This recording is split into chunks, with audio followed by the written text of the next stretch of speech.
주일학교 3학년을 가르쳤는데 그 반에 학습 지지나 스티븐이라는 아이가 있었습니다. 오늘 같은 부활절 전날 주일인가 보죠. 여러분, 내일은 다음 주일은 부활절인데 교회 올 때에 상자에 생명 있는 것을 하나씩만 넣어오세요 하고 아이들한테 숙제를 해줬습니다. 그 다음 부활절이 됐어요. 아이들은 저마다 다 상자를 하나씩 가져왔어요. 아주 그래가지고 신나가지고 자랑이나 하는 듯이 교회 와 선생님한테 상자를 열면서 말합니다. 선생님 숙제했어요. 어떤 애들은 딱 여니까 꽃이 생생하게 싱싱한 꽃이 들어있습니다. 어떤 아이는 상자를 여니까 나비가 포로록 날아갑니다. 또 어떤 아이는 아주 싱싱한 식물 파란 이파리가 들은 식물이 나옵니다. 이번에 학습 지지나 스티븐의 차례에 들어갔습니다. 스티븐도 상자를 열었습니다. 그러나 스티븐이 연 상자는 텅텅 비어있는 빈 상자를 가져왔어요. 그래서 마틴 선생님 아주 당황했습니다. 야, 지능이 좀 모자란 아이한테 똑같은 숙제를 내줘서 저렇구나. 저 아이가 아이들한테 망신을 당하면 어떡하나 하고 이제 선생님도 마음이 조마조마하고 아이들도 입을 다물고 있는데 스티븐은 싱글싱글 웃으면서 선생님한테 크게 말합니다. 선생님, 예수님의 무덤이 비어있다고 말씀하셨죠? 이 상자는 예수님의 무덤입니다. 예수님은 이 무덤에서 다시 살아나셨습니다. 할렐루야. 그래야 선생님이 너무 감격했어. 스티븐을 끌어안으면서 맞다 스티븐, 내 숙제가 가장 훌륭하구나. 이렇게 칭찬을 해줬다고 합니다. 그래서 이 마틴 선생님 후에 어떤 잡지에 이것을 기고했습니다. 정말 놀라웠다. 학습 지지나가 그런 생각을 어떻게 할 수 있었을까? 부활은 빈 곳에서부터 시작되었다는 것을 모든 크리스찬들이 깨달아야 할 진리다라고 기고를 한 적이 있습니다. 사랑하는 성도 여러분, 부활의 진리를 깨달으십니까? 네. 아멘 소리가 작습니다. 지난 금요일날 누구죠? 코미디언 신석월 목사님이 아이고 자기가 설교하는데 아멘 안 한다고 그냥 아멘 얼마나 시키는지 목이 아파서 혼났어요. 여러분 아멘 좀 하십시오. 부활의 진리를 깨달으십니까? 아멘. 부활의 진리가 여러분 지금 살고 계십니까? 아멘. 믿지 못하는 사람들에게 이 세계를 설명한다는 것은 어렵습니다. 마치 깊은 물속에 있는 물고기에게 육지의 세계를 설명하라는 것과 같은 것입니다. 그러나 우리가 믿음의 세계를 보고 믿음으로 그리스도를 체험한 사람은 그 비밀을 압니다. 여러분, 기독교는 어떤 철학이나 형식을 말하는 종교가 아닙니다. 기독교는 부활하셔서 우리 속에 생명으로 찾아오신 주님을 삶으로 증거하는 신앙입니다. 여러분, 기독교의 최고의 진리 두 가지인데 뭡니까? 십자가와 그 다음에 부활입니다. 여러분, 기독교의 최고의 진리는 십자가와 부활입니다. 십자가가 없이는 부활이 있을 수가 없습니다. 그래 우리 현대인들은 십자가를 외면하죠. 부활의 영광만 추구하라고 그러죠. 그러나 분명한 것은 십자가를 통한 부활입니다. 그래서 기독교의 최고의 진리는 십자가 부활입니다.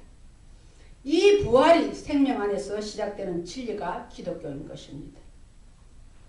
여러분, 세상의 어느 종교도 부활을 논하지 않습니다. 그저 여타의 종교들은 이 땅에 살 때 선하게 살아라, 자비를 베풀어라, 그러면 죽어서 좋은 곳에 간다, 그 정도만 가르칩니다. 그 좋은 곳이란 구체적으로 어떤 곳이라는 설명을 하지 못합니다. 부활이란 기독교에만 있습니다. 부활은 온갖 왜곡된 이론과 헛된 말에 대한 진리의 승리인 것을 믿으시기 바랍니다.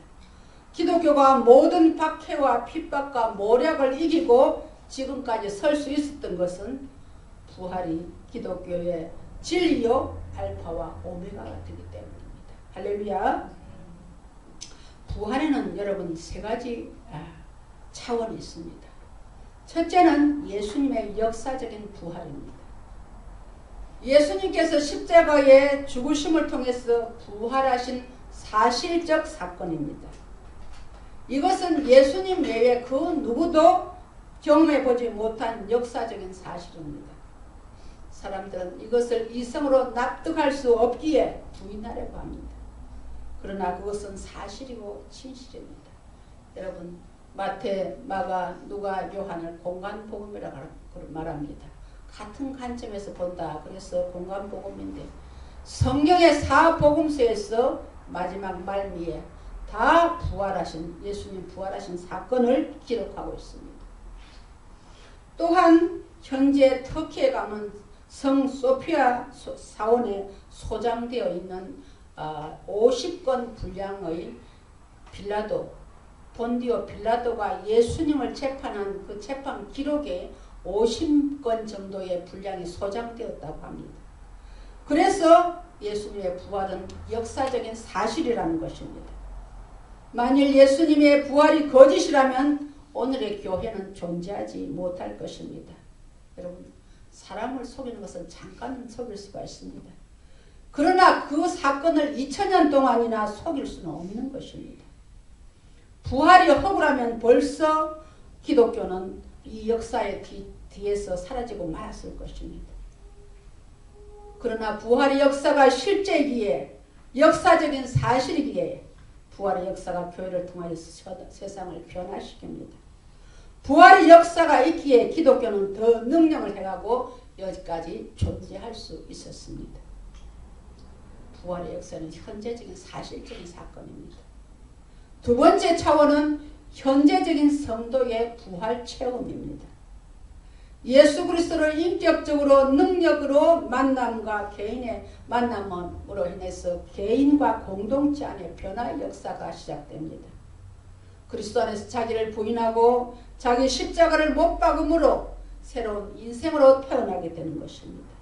이것이 현재적 부활 체험입니다. 부활하신 주님이 나타나셨을 때에 도마는 그 자리에 없었어요. 그래서 다른 제자들이 도마에게 그랬습니다. 우리가 부활하신 주님 만났다. 그랬더니가 도마가 뭐라고 말했습니까?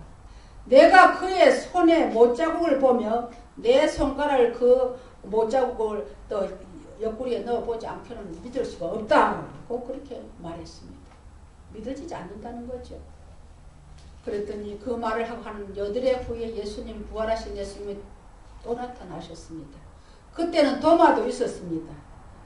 예수님이 도마가 한 말을 다 듣고 계셨습니다. 예수님 도마에게 내 손가락을 이리 내밀어 내 손을 보고 내 손을 내밀어 내 옆구리에 넣어보라. 그리하여 믿음 없는 자가 되지 말고 믿는 자가 되라고 그렇게 말씀하셨을 때에 도마가 그를 확인하고 나서 나의 주님이시오 나의 하나님이시라고 고백을 했습니다. 그때 주님께서 너는 나를 보는 거로 믿느냐? 보지 못하고 믿는 자들은 복되도다 말씀하셨습니다. 할렐루야. 여러분, 우리는 도마처럼 예수님의 못자국을 만져보지 못하고 예수님의 옆구리를 만져보지 못했지만 부활의 사실을 믿습니다. 부활의 사실을 믿는 자는 복되다고 말씀하셨사오니 우리에게 우리 온 성도들이 복된 성도들이 되시기를 주님의 이름으로 축원합니다. 3년이나 부활을 체험하지 못한 제자들은 3년이나 주님을 따라다녔습니다. 그런데 로마 군병에서 예수님 붙잡혀 가는 것을 보고 그냥 뿔뿔이 다 흩어졌습니다. 어떤 일은 성경에 보니까 배 혼이불을 걸치고 있다가도 그냥 로마 군병들이 무서워서 그냥 배 혼이불도 그냥 제쳐놓고 벗은 몸으로 도망했다 하는 기록도 있습니다. 그런데 부활하신 예수님을 만나 오순절 성령의 능력을 체험하고 난 제자들이 어떻게 변했습니까? 이제는 그들은 죽음도 두렵지 않게 되었습니다. 이것은 성도의 현재적 부활 체험입니다. 부활은 죽음을 뛰어넘는 것이기 때문입니다. 또한 우리에게는 미래적인 부활 체험이 있습니다. 이것은 미래에 다시 오실 주님 안에서 일어나는 완성된 부활을 말합니다. 우리가 주님과 같은 영광스러운 몸으로 신비한 몸으로 부활되는 사건을 말합니다.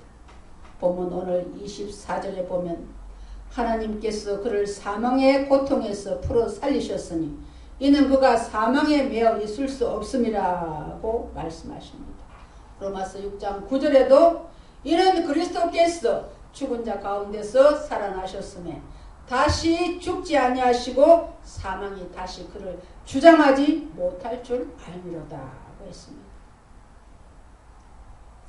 부활은 죽음으로부터 완전한 자유의 몸이요 삶이 바로 부활인 것입니다. 주님 다시 오실 때 믿는 성도들은 우리 모두 다 이 부활에 참여하게 되는 것입니다. 근데 부활 순서는요, 먼저 데살로니가전 4장에 보면 먼저 죽은 자들이 먼저 일어난다고 했습니다. 그리고 그 후에 살아있는 자들이 순식간에 변화를 받아서 공중에서 주님을 영접하게 하시리니 말씀하고 있습니다. 우리 머리 허연 우리 이숙기 집사님 비롯해서 우리 어르신들 아마 우리 생물학적 나이를 보면 저희들보다는 좀 먼저 가시겠죠. 그러나 그때에 부활하신 제노하실 부활하신 주님 오실 때는 먼저 일어나시는 먼저 부활하는 것이에요. 우리가 그때까지 살아있다 하면 우리는 어르신들보다 그 후에 부활하는 것입니다. 얼마나 이 부활신앙이 놀라운지 말씀하고 있습니다. 하나님의 나라에 가면 우리 모두 얼굴을 알아본다는 거죠. 아이고 집사님 그동안 잘 계셨어요. 박 집사님 잘 계셨어요. 우리가 다 알아볼 거예요. 그런 부활의 소망을 가지고 있는 사람은 현재의 무슨 땅의 것에 대해서 연연하지 않고 울며 불며 일희일비하지 않게 되는 것입니다. 이것은 정말로 어떤 것으로도 설명될 수가 없지만 우리 주님만이 아시는 이 사건을 통해서 우리가 믿음으로 부활의 능력을 체험하시기를 주의 이름으로 축원합니다. 제가 어릴 적 주일학교에서도 부활을 어떻게 그냥 아이들한테 어떻게든지 교회학교 선생님들이 부활에 대해서 좀 알려주기 위해서 설명을 잘 가지로 합니다. 뭐 병아리 계란이 부화해서 병아리가 나타나는 것으로 설명하기도 하고 또 누에 고치에서 나방이 나오는 것으로 설명하기도 합니다. 그러나 이것은 설명이 되지 못합니다. 부활은 그 어떤 것으로도 설명할 수 없습니다. 오직 예수 그리스도만이 증거할 수 있는 것뿐입니다. 이 부활은 죽어서 땅에 묻힌 자나 산 자나 우리 믿음의 사람들은 다 마지막 날에 부활하게 됩니다. 그런데 우리가 전도를 해보면 한 번 죽는 것은 사람에게 정하신 것이요 그 후에는 심판이 있으리라고 말씀합니다. 왜 그러냐 믿는 자나 믿지 않는 자나 마지막 날에는 다 주님 앞에 섭니다. 우리가. 그런데 어떻게 됩니까? 믿는 자는 영생의 부활로 믿지 않는 자는 심판의 부활로 저 음부에 떨어진다는 것입니다. 이것을 믿지 못하기에 오늘도 이 자리가 비어있는 줄 압니다. 부활신앙이 확실한 사람은 주 앞으로 돌아오지 않을 수가 없는데 아직도 그것이 믿어지지 않기 때문에 이 자리에 돌아오지 못한 줄 압니다. 오늘 본문 28절 우리 한번 읽어보시겠습니다. 본문 28절입니다. 시작. 주께서 생명의 길을 내게 보이셨으니 주 앞에서 내게 기쁨이 충만하게 하시리로다 하였으므로. 이것은 시편 16편의 다윗의 시입니다. 주께서 생명의 길을 내게 보이셨다는 것이 무슨 뜻입니까? 주님께서 십자가에 달려 죽으셨다가 다시 부활하심으로 우리에게 생명의 길을 보이신 놀라운 사건을 말합니다. 다윗은 예수님을 보지 못했지만 멀리서 믿음으로 부활을 보고 그것을 기뻐했다고 합니다. 주님의 부활은 곧 나의 부활입니다. 그러기에 이 부활로 인해 우리는 기쁨이 충만할 수가 있습니다.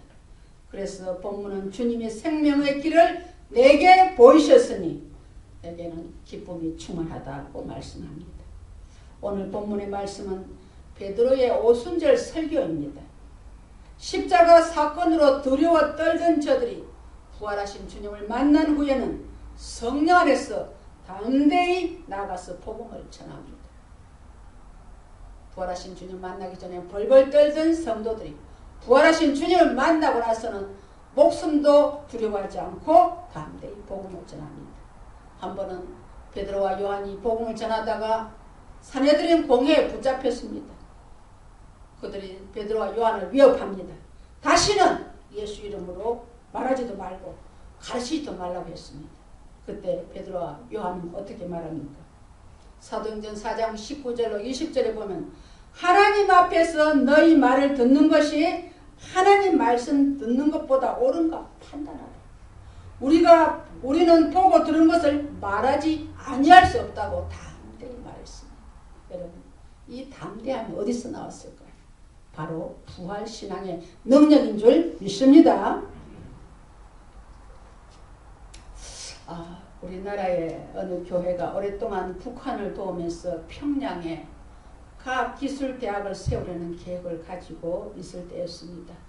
담임 목사님이 평양에 들어가서 재단 이사장의 임명정을 받고 큰 행사를 치르고 저녁에 파티를 하는데 한 공산당 간부가 목사님께 묻더랍니다. 목사님은 왜 우리를 돕는 겁니까? 제가 알기로 목사님 아버지는 공산당원에 의해서 총살당한 것으로 압니다. 그런데도 불구하고 우리를 10년이나 돕고 있는데 그 진짜 이유가 뭡니까? 무슨 대가를 요구하는 겁니까? 목사님 대답하십니다. 대가 없습니다. 그래도 한 말씀만 해주십시오. 그래서 목사님 딱 한마디만 할게요. 예수 믿는 사람만 죽이지 마세요. 이것만 약속해 주시면 제가 얼마든지 도와드리겠습니다. 그렇게 말을 했습니다. 그러나 그 공산당 간부는 어떻게 말합니까? 안 죽일 수가 없어요. 왜요? 반동이거든요. 어째서요? 공산당보다 기독교인이 더 셉니다. 어떻게 셉니까? 공산당들은요, 죽음을 무서워합니다. 그러나 기독교는 죽음을 무서워하지 않아요. 그래서 죽이는 겁니다. 어찌할 방법이 없어요. 어쩌면 그렇게 기독교인들 죽기를 원하는지도 모르겠습니다. 그렇게 이야기했답니다. 여러분, 공산당은 아무리 세도 죽음을 무서워합니다. 그러나 부활신앙의 능력을 가지고 있는 자는 죽음을 두려워하지 않는 줄 믿습니다. 왜요? 죽음 이후에는 부활의 산 소망이 우리를 기다리고 있기 때문입니다. 사랑하는 성도 여러분, 이것이 부활신앙의 능력입니다. 초대교회가 그렇게 핍박을 받으면서 신앙을 지키고 믿음의 승리를 거둘 수 있었던 것은 이 신앙 때문입니다. 이 부활신앙의 능력을 가졌기 때문입니다. 우리도 부활신앙의 능력으로 승리하시기를 주의 이름으로 축원합니다. 부활신앙 가진 사람은 의를 지키고 그리스도로 인한 자부심으로 살아갑니다. 여러분, 현대는 교회도 물량주의, 성공지향주의입니다. 건물이 크고 성도가 많으면 성공한 목회자라고 합니다. 큰 교회 나가는 성도는 자신들도 어느 정도 레벨 있는 사람이라고 착각합니다. 저희 교회도 새벽기도, 수요예배, 저녁기도에 타교회 성도들이 옵니다. 그런 분들은 대개 본인 교회에서 열심히 봉사하는 항존직들입니다. 항존직은 주로 권사, 안수집사, 장로를 항존직이라 하죠. 그런데 그 중에는 조금 규모가 큰 교회 나가는 성도들은 우리 교회가 작다고 어떤 때는 좀 얕잡아 보는 경우가 있어요. 큰 교회, 자기가 큰 교회 다닌다는 우월의식을 은연중에 내비치는 경우를 보게 됩니다. 그래서 저는 우리 교회는 수요예배 새벽기도 끝나면 교육자 회를 하는데 저는 우리 교육자들한테 단단히 교육을 시킵니다.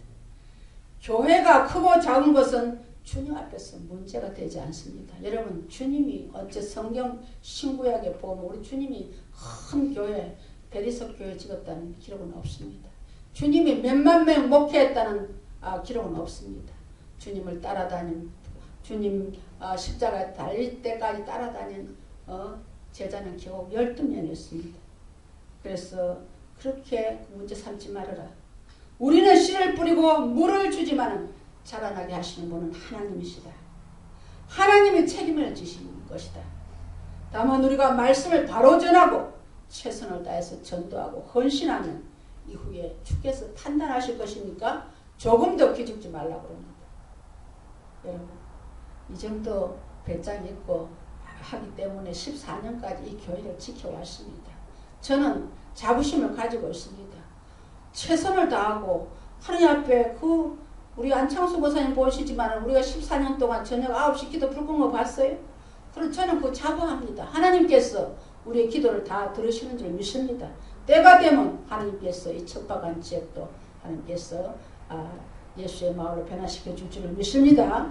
우리가 말씀을 바로 전하고 내실 있는 교회, 기도하며 성령이 운행하는 교회라는 자부심과 끝까지 하나님 앞에 붙어있는 자, 남아있는 자를 만드는 교회가 되어야 할 줄 압니다. 이것은 어디서 옵니까? 부활신앙의 능력에서 오는 줄 믿습니다.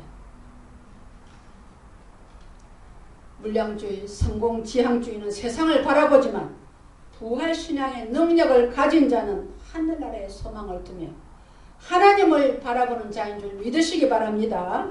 이것이 하늘을 바라보는 자와 땅을 바라보는 자의 차이입니다. 우리는 차별하여야 돼야 됩니다. 지금까지 해와들고 말씀 마칩니다. 아프리카 우간다에서 일어난 실화입니다. 당시 우간다는 이디아민이라는 악명 높은 대통령이 통치하고 있을 때였습니다. 커퍼센필기라는 그 목사님은 성도가 한 7,000명 되는 큰 교회를 섬기고 있었습니다. 악명 높은 그 대통령 치하에서 고통당하는 성도들을 바라보니까 참 마음이 아파서 가끔 설교할 때에 정부를 비판하는 설교를 가끔 했습니다. 그리고 성도들에게 하나님을 바라보고 나라를 위해 기도할 것과 이 고난의 때를 믿음으로 잘 이겨내가라고 하는 설교를 하곤 하셨습니다. 이것이 정부에 알려졌습니다. 오늘 같은 부활절 아침입니다. 5명의 비밀 경찰이 교회에 들이닥쳤습니다. 예배 후에 그들은 목사님의 심무하시는 사무실에 총을 겨두고 들어왔어 반국가 사범을 처단하는 명령을 받고 처단하기 위해 왔소 라고 말했습니다. 목사님은 이미 각오했던 것처럼 태연스럽고 온유하게 대답했습니다. 오늘은 부활절 아침입니다. 나는 죽는 것이 조금도 두렵지 않습니다. 내게 2분간만 시간을 주시면 하나님께 기도하고 나의 생을, 나의 목회를 마감하려고 합니다. 그러니까 2분간만 시간을 주십시오. 허락을 받았습니다. 그리고 목사님은 하나님을 향하여 또박또박 큰 소리로 기도하기 시작했습니다. 하나님 아버지, 우간다 대통령 이디아민을 용서하여 주옵소서. 그 명령을 원치 않으면서도 받아들여야 하는 이 불행한 5사람을 용서하여 주옵소서. 그리고 우간다 국민에게 자유를 주옵소서. 내 사랑하는 조국이 사랑의 땅, 의의 땅이 되도록 도와 주옵소서. 나의 죽음으로 다시는 이런 비극이 되풀이되지 않도록 도와 주옵소서. 예수님의 이름으로 기도합니다. 아멘. 기도하는 목사님 눈에서는 한없이 눈물이 솟아났습니다. 비밀 경찰도 그 기도 소리에 울었습니다. 마침내 대장 되는 사람이 이렇게 말했습니다. 엄청난 실수를 했습니다. 못 본 것, 못 들은 것으로 하겠습니다. 하고 조용히 사무실을 빠져나갔습니다. 사랑하는 성도들, 주님의 부활이 확실한 것을 믿으십니까? 네. 주님이 부활이 믿어지는 자는 죽음이 두렵지 않습니다. 부활신앙은 세상을 이기고 죄를 이기고 나를 이깁니다. 부활신앙은 의를 사랑합니다. 긍휼을 여길 줄 압니다. 진심으로 기도할 수 있게 됩니다. 여기에 승리가 있고 예수의 증인된 삶을 살게 되는 것입니다. 우리는 사망에 매여 있을 수 없는 사람입니다. 그리스도께서 다시 사셨기에 우리는 죄에 대하여 죽고 하나님에 대하여 살게 되었습니다. 주님께서 다시 사셔서 잠자는 자들의 첫 열매가 되셨기에 우리 또한 미래의 부활에 참여하게 될 것입니다. 이 신앙을 가지고 산다면 우리는 늘 승리의 삶을 살 수가 있습니다. 우리의 소망이 부활신앙에 있다면 잠시 사는 세상에 일비하지 않게 됩니다. 세상 것은 여러분 다 지나가게 되었습니다. 사도 바울은 디모데후서에서 먹을 것과 입을 것이 있은즉 족한 줄 알지니라고 말씀하셨습니다. 부활신앙을 가진 자는 땅의 것에 연연하지 않습니다. 잠깐 이 땅은 우리 지나가는 과정입니다. 우리 영원한 시민권은 저 하늘에 있는다는 부활신앙을 가지고 산다면 우리는 결코 낙심하거나 주님 안에서 떨어져 나갈 일이 없을 줄 믿습니다. 예수님께서 십자가를 지심으로 세상을 이기셨습니다. 고린도전서 15장 56절로 57절에는 사망에 쏘는 것은 죄요 죄의 권능은 율법이라 우리 주 예수 그리스도로 말미암아 우리에게 승리를 주시는 하나님께 감사하노니라고 하셨습니다. 예수님께서 부활하심으로 사망에서 이겼습니다. 마귀의 세력을 무너뜨렸습니다. 우리는 이미 승리했습니다. 이 사실을 믿는다면 우리는 승리를 보장받은 것이며 승리를 영원히 누리게 될 줄을 믿습니다. 이 부활신앙의 능력이 오늘 예배에 참여한 우리 온 성도들에게 임하시기를 주님의 이름으로 축원합니다.